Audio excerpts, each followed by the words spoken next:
பவன் கல்யாண் போட்ட ஸ்கெட்ச். தொட்டு தூக்குன பாஜக. சந்திரபாபு நாயுடு வெற்றிக்கு முக்கிய காரணமாக மாறியிருக்காரு பவன் கல்யாண்.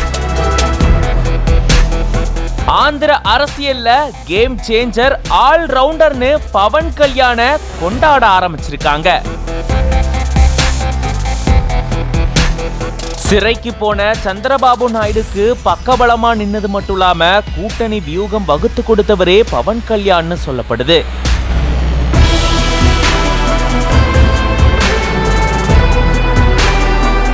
ஆந்திர மாநிலத்துல நடந்து முடிஞ்ச சட்டமன்ற தேர்தல்ல கிட்டத்தட்ட 135 தொகுதிகளோட தெலுங்கு தேசம் கட்சி அபார வெற்றி அடைஞ்சிருக்காங்க. தெலுங்கு தேசம் கட்சி பவன் கல்யாண் அவர்களுடைய ஜனசேனா கட்சி மற்றும் பாஜகவோட சேர்ந்து கூட்டணி அமைச்சு இந்த தேர்தல்ல போட்டிட்டு இருந்தாங்க. சட்டமன்ற தேர்தல் மட்டும் இல்லாம நாடாளுமன்ற தேர்தலையுமே இந்த கூட்டணி கட்சிகள் களமிறங்கியிருந்தது. இப்போ மத்தியில ஆட்சி அமைக்கிறதுக்கு சந்திரபாபு நாயுடு அவர்களுடைய ஆதரவு ரொம்பவே முக்கியமா பார்க்கப்படுது. அதனாலதான் என்டிஏ கூட்டணியான பாஜக கூட்டணியிலும் சரி, காங்கிரஸினுடைய இந்தியா கூட்டணியிலும் சரி இவரை எதிர்பார்த்து காத்துக்கிட்டு இருக்காங்க. அந்த அளவுக்கு இவரு கிங் மேக்கர் அப்படின்னு சொல்லப்படக்கூடிய அளவுக்கு இவருடைய முக்கியத்துவம் மாறி இருக்கு.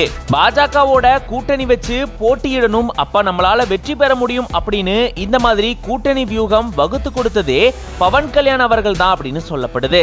8 மாதங்களுக்கு முன்னாடி சந்திரபாபு நாயுடு அவர்கள் மத்திய சிறையில அடைக்கப்பட்டிருந்தாரு. அப்பதான் பவன் கல்யாண் தன்னுடைய உதவிய தெலுங்கு தேசம் கட்சிக்கு செலுத்தினதா கூறப்படுது. அதாவது தன்னுடைய கட்சி மட்டும் இல்லாம தெலுங்கு தேசம் கட்சி தொண்டர்களுக்கும் இவரு உற்சாகம் கொடுத்ததா கூறப்படுது. சந்திரபாபு நாயுடு அவர்களுக்கு ஆதரவா அவர் கூட நின்னது மட்டும் இல்லாம அடுத்து நடக்கக்கூடிய நாடாளுமன்ற தேர்தல்ல பாஜகவோட ஜனசேனா மற்றும் தெலுங்கு தேசம் கட்சி கூட்டணி அமைச்சு போட்டியிடுவோம் அப்படின்னு அந்த சமயத்திலேயே பவன் கல்யாண் தெரிவிச்சிருந்தாரு. இதன் காரணமா தான் தெலுங்கு தேசம் கட்சி பாஜகவோட கூட்டணி வச்சதா கூறப்படுது. இந்த நிலையில தான் இப்போ சட்டமன்ற தேர்தல்ல மாபெரும் வெற்றியை சந்திச்சிருக்கு இந்த கூட்டணி. அது மட்டும் இல்லாம நாடாளுமன்ற தேர்தலுமே இந்த கூட்டணி மாபெரும் வெற்றியை சந்திச்சிருக்கு. இது எல்லாத்துக்குமே காரணம் பவன் கல்யாண் தான் அப்படின்னு ஆந்திர அரசியல் வட்டாரத்துல பேசிட்டு வராங்க.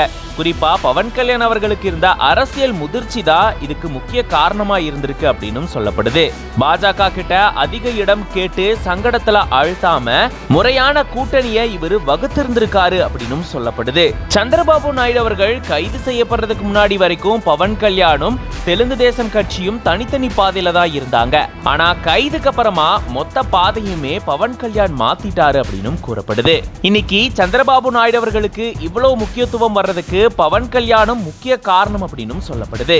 இது பத்தின உங்களோட கருத்துக்களை கமெண்ட்ஸ்ல சொல்லுங்க.